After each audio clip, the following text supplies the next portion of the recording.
these afternoon sessions are announced as dealing with Gnosticism and Hermeticism within the context of the theme of our sessions at the present time. And so this evening, or rather this afternoon, I propose to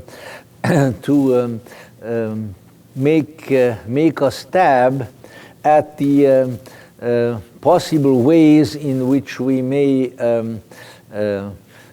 observe and contemplate the origins and the overall character, the nature of the Gnostic and Hermetic traditions.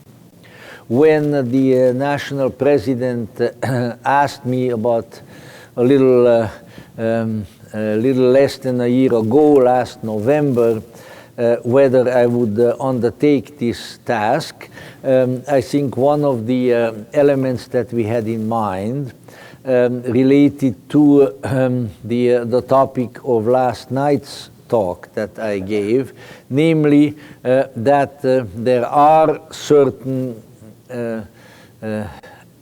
ancestor traditions of the Theosophical philosophy and of the Theosophical movement, from which, by way of certain historical trajectories, they may be said to descend in a fairly direct line, and that these are primarily Neoplatonism, and by way of Neoplatonism, perhaps a kind of quintessential distillation of much of Greek philosophy in general, and that is, of course, the one that Tony Lisi is dealing with.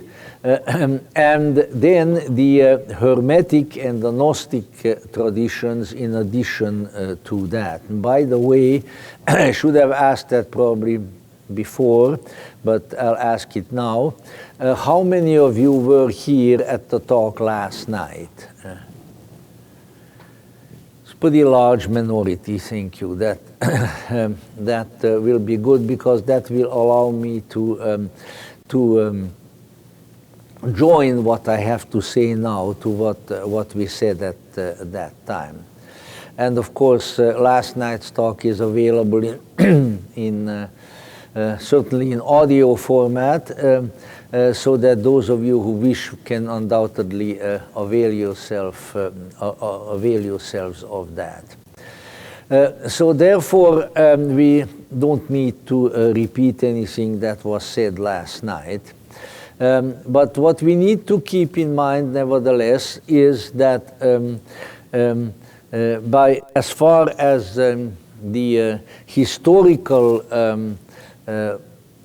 origins of a more remote nature of the modern theosophical tradition are concerned, we need to cast our glance to the period of history that at least at one time was usually referred to as late antiquity or the late ancient era, and more particularly the first sort of maybe 3.5 or 4 centuries of the common or Christian era, when in the Mediterranean region, more particularly centered in Hellenistic Egypt, a tremendous and perhaps unprecedented flowering of spirituality and really of culture in general took place.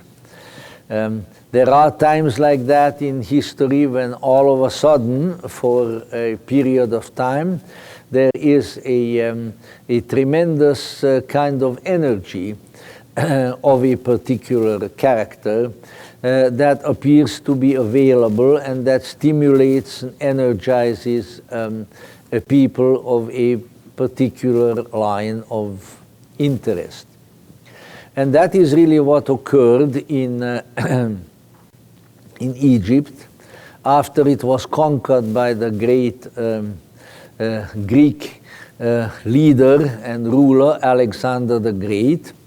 And when Alexander and his successors, the successors of his generals who divided up the vast area that he conquered, in this case, the Ptolemies, the Ptolemaic dynasty in Egypt took over, and under their aegis there occurred a sort of a truly marvelous conjunction, a marriage of the Greek spirit with its own particular spirituality, and of that spirit of incredible antiquity and profundity, and perhaps also many puzzling, mysterious qualities, the spirit of ancient Egypt.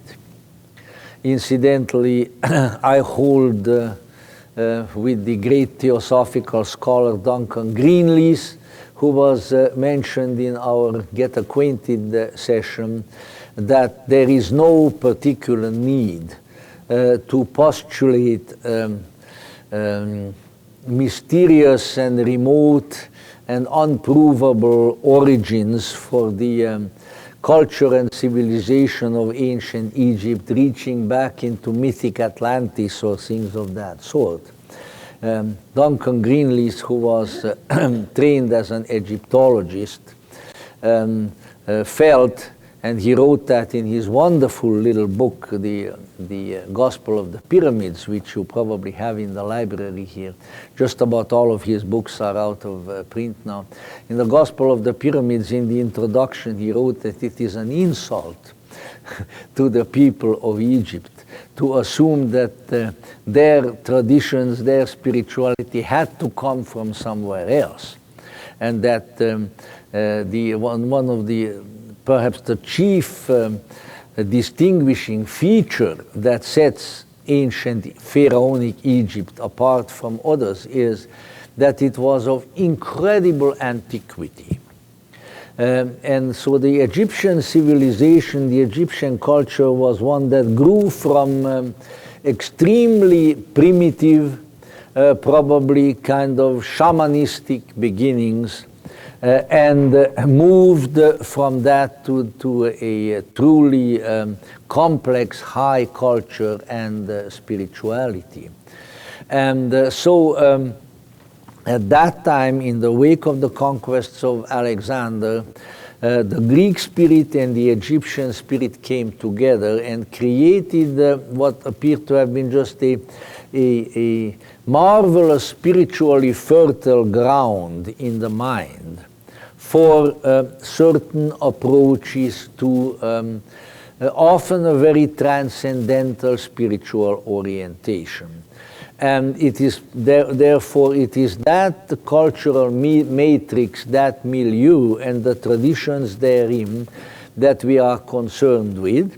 And of course, it is also that that spiritual matrix that H.P. Blavatsky and her associates in November 1875, when they founded the Theosophical Society, I think at the suggestion of a kind of imaginative offbeat scholar who was a friend of Blavatsky's, Professor Wilder, chose the name Theosophy and for the Theosophical Society, because they chose a name, as most of you are aware, that originated in Hellenistic, which just means Greekified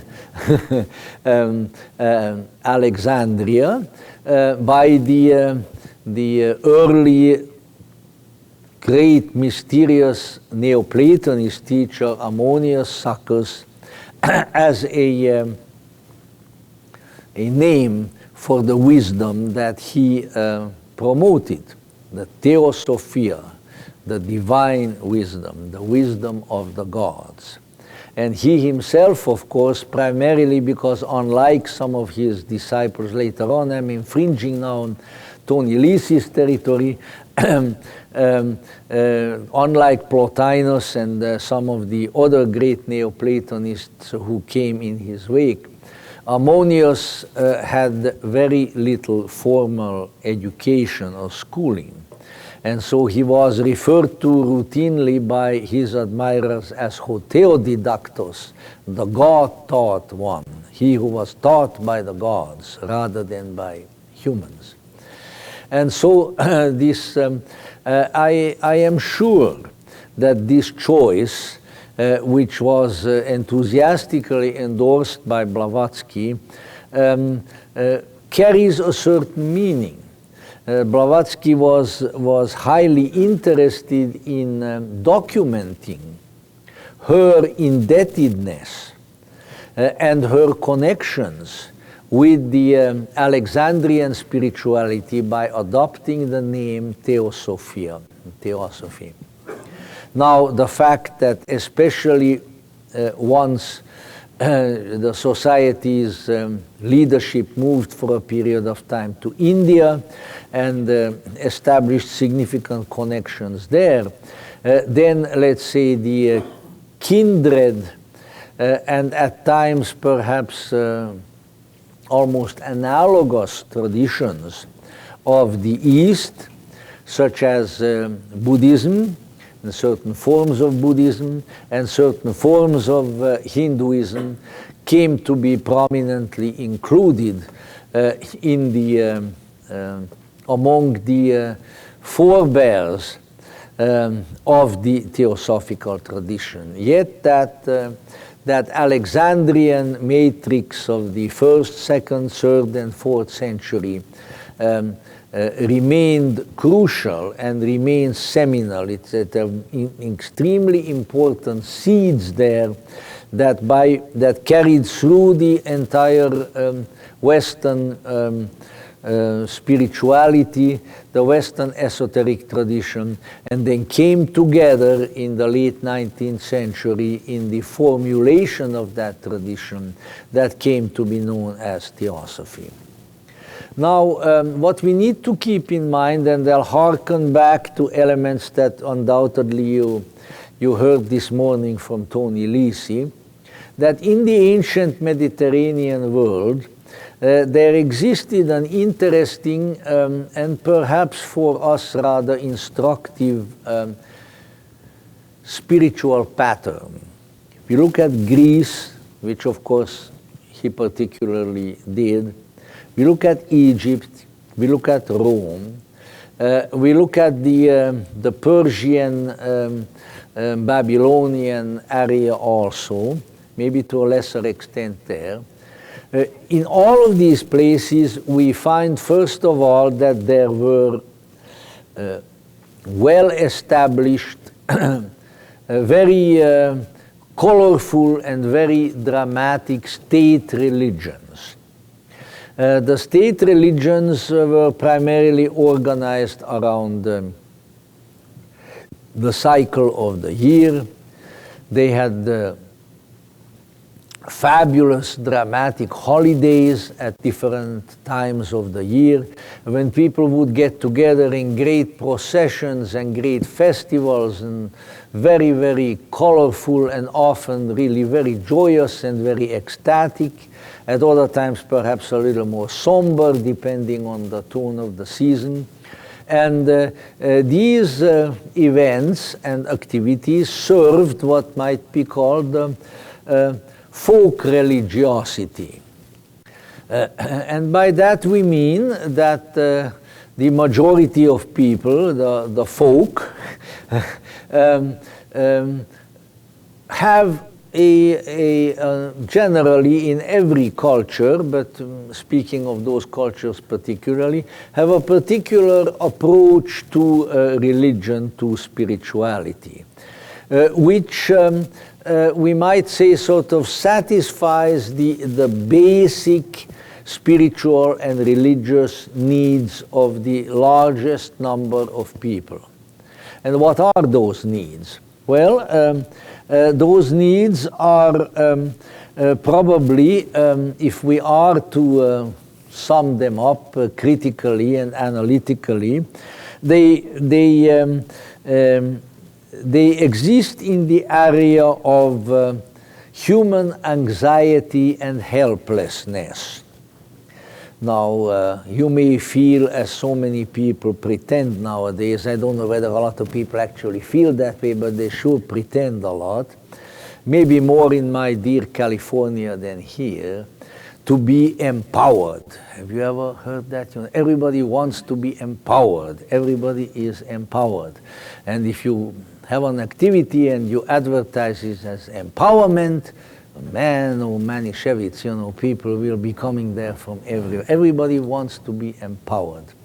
Now, this also, of course, is another manifestation of that same kind of need. You know, from the very beginning of the human race, when our remote ancestors were still out fighting saber-toothed tigers and, I don't know, dodging the gigantic feet of the dinosaurs and all of that, and sort of the old Jurassic Park syndrome, you know, people recognize that life is hazardous, hard, and difficult, and short, and anxiety-inducing. I don't think that we have lost that complex since then, because while the circumstances have altered, we still are.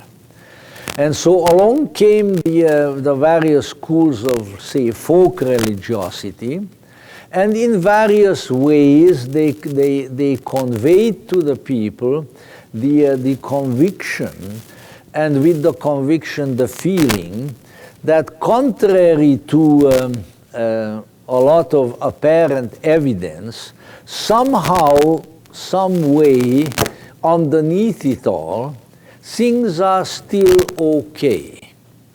Things are going to end well. And so we need not be anxious, and we need not succumb to despair, because there is some kind of an underlying pattern which is not that easily discerned. One has to really look for it, which moves toward the good. For instance, a good example of it is ancient Egypt, since we are speaking about that, where the religious orientation of the folk religiosity was largely patterned upon the cyclical relationship of our earth, let's say, to the sun, and where the daily cycle was regarded as the great paradigm of the way life and death function. That here is the day we see the glorious sun, our Lord Ra, in the sky, how he's sailing on his boat with the other gods, and at various times of the day, people in the morning, at noon, in the evening, and they, according to the positions of the sun, people would pray and salute the luminaries in the sky. And then what happens? Sun goes down and it's dark. Apparently the light has gone out, and that is a little bit terrifying. The night is always a little more terrifying than the day, because we don't see what might be sneaking up on us. And that's a very, very reasonable position. You know, there are all kinds of beings and critters and whatever you may call them, colloquially or otherwise, in this world, who are out to get you. And if you neglect that circumstance, or if that circumstance has escaped your notice until now, then maybe you ought to look again. In fact, you can't even see some of the most dangerous ones who are out to get you, who are microbes and viruses and all kinds of things like that. They are all there, they are trying to get inside of your body, and they are determined to kill you. Because that's how they live on your life. You know, John Algeo very wisely pointed out once when we were here with him in a conference that in this world life lives on life. And to which I add, and you better remember it and keep it in mind. It's not a pleasant thing to keep in mind, but if you take the right consequences, it may be useful. So that's why the dark is always dangerous. But, said the Egyptians, remember yesterday, remember the day before yesterday. What happened then? The sun went down, the gods disappeared, there was no more light. But a certain number of hours later, in the east, there it rose again and came back. And that this is the grand metaphor of being, that nothing is lost. It looks as if it were lost, but it comes back. This is what Mircea Eliade of University of Chicago fame referred to, and he coined, I think, that term, the myth of the eternal return, that all things return. And with the ideas of this sort, which are very common to ancient folk religiosity, people, let's say, were reassured about a certain kind of meaning in life. That nothing is lost, all things go on, including yourself. In fact, reincarnation is a sort of sophisticated application of that principle. The great folk religions of the ancient world were largely of that order, serving the basic religious needs of people about security, continuity, the overcoming of anxiety, and defeating despair. Very laudable objectives in any time, any history. But there were always some people, a minority, sometimes a rather small minority, that we would seem in the ancient Mediterranean a sizable minority, for whom and to whom this kind of religiosity was insufficient. It was not enough. It was not enough for them to be reassured about a kind of underlying cyclical lawfulness of life, existence within the cosmos. And what do we mean by that? We mean that there are always some people in this world for whom this kind of very basic reassurance is not enough. They want something else. They want a more radical and more final breakthrough into the world of transcendence. They don't just want to live within the cyclic patterns of a continuing cosmos, but they want to get past the cosmic patterns into something that transcends all patterns, all of that which, for instance, in Buddhism, especially in Mahayana Buddhism, but really in all of Buddhism, is often referred to as the great wheel. The great wheel that moves and within which is encompassed everything that happens in the cosmos, birth and death, and rebirth in various realms, visible and invisible, and ultimately rebirth again over and over and over. There are always people there whose inner being, whose soul asks, is that all there is? Am I here just to endlessly ride on the wheel? Or is there something that may happen that I could do, that I could participate in it, that would get me off that wheel, so that I would now achieve a certain spiritual sovereignty and freedom aside from that wheel. And if you look at the representations of that, there are many. In Buddhist iconography, you usually have the wheel, and it's held in the talons and in the teeth of a big kind of Halloween-looking creature, which is Mahakala, great time. The time holds the wheel.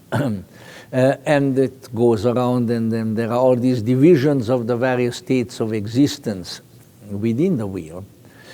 But if you look off to the side, sort of floating on little beautiful lotus thrones of their own, are liberated Buddhas in their aura of flames with their halos on, looking very, very blissful, because they are not on the wheel any longer. They have gotten off the wheel. They have stopped the world and have gotten off.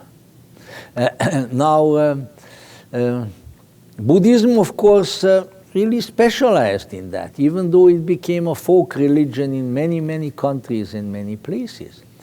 But certainly the people were there in the ancient Mediterranean who also desired that. And for a long time, particularly in Greece, but in other places as well, they came to organize certain activities which addressed themselves to this specific task, to a breakthrough to transcendence, to experiences of consciousness which would demonstrate to the individual that he or she can get off that wheel. And these were called the mysteries. I avoid the 19th century term mystery schools, because I am convinced that they were not schools. There was no schoolmarm there who was giving you instruction in the ABC of spirituality or whatever, but rather they were activities within which, when the individual participated in these activities, great radical experiences, transformations of consciousness would occur. Now again, I don't want to infringe on my colleagues' work here, but let's say that was the raison d'être, as the French call it, the reason for being of the mysteries in Greece, in Egypt, in Rome, in Assyria, Babylon, and so forth. And these ancient peoples were a lot more tolerant, really, than we are in our civilization, because they saw absolutely no difficulty in allowing these two main religious orientations or systems to coexist. The folk religiosity, which addresses itself to the lower spiritual needs, let's say, on the one hand, and the transformative mystery spirituality on the other. When people had enough of the folk religiosity, they could graduate to the other, and they go through the mystery system and have those experiences. Now, just one little example of what mysteries could do. It was generally believed and stated by some of the greatest minds in Greece and in Rome, for instance, that the Eleusinian mysteries would take away from everyone who went through the mystery system, the lesser and the greater mysteries, would take away completely and forever the fear of death. Now that is a big accomplishment, big accomplishment. And how did that happen? By belief, by giving them another belief system that Jesus is going to wait for them on the other side and take them by the hand and lead them into heaven, or any other way? No. They experienced something. What could they have experienced? Well, we can conjecture, but in this particular case, I think we can probably make a rather accurate guess by saying that they experienced, just for a little while, a state of consciousness that was outside of time, timelessness. And once you experience timelessness, then the events within time become relative. They are relativated or relativized, or whichever way we might call them. And that is the kind of thing of which St. Paul the Apostle probably wrote. O death, where is thy sting? O grave, where is thy victory? Okay? When you experience something that is so radically different from that, and you were there, you saw it, you felt it, it worked its way right into your being, then issues of death and issues of rebirth, for that matter, sort of lose their overwhelming imperative power. They may still there, but you know that there is something else. These experiences are now set off against that other greater experience. Now, as time went on and we come to the period that we are talking about, a little change occurred in this practice. Yes, the mysteries were still there, and if you read Apuleius, for instance, the Roman, the man who created the genre of the short novel, you know, and if you are very squeamish, then you better read a somewhat expurgated version of it, because it, shall we say, kind of racy. You know, Apuleius has a problem. He has been changed into an ass. You know, he's a donkey. Then now he spends the rest of his time trying to re-become a human again. But at the same time, people will do things in front of a donkey that they generally will not do in front of humans. And so he gets to see and to hear some really strange stuff. And it's not all asinine either. And then eventually he comes to the mystery in Egypt. And he eats of the roses of Isis. And then he changes back into a human. He's out by the seashore, and the donkey eats the roses. I know I used to have a donkey. I don't remember that one was particularly fond of roses, but you know. In any event, Hungarian donkeys are different from Greek donkeys, I'm sure. And then he changes back into a human. Mystery system. But by this later period, let's say, the mystery system somewhat opened up. And there were now schools, not even schools, let's say spiritual associations, which were no longer established by the state and so forth, but which did in their own way what the mysteries had done before. They were in large measure the inheritors of the work of the mysteries. And that is how we need to look at the work of the Gnostics, my friends, and the Neoplatonists, and the Hermeticists, and perhaps the Neo-Pythagoreans and other smaller groups that existed at that time.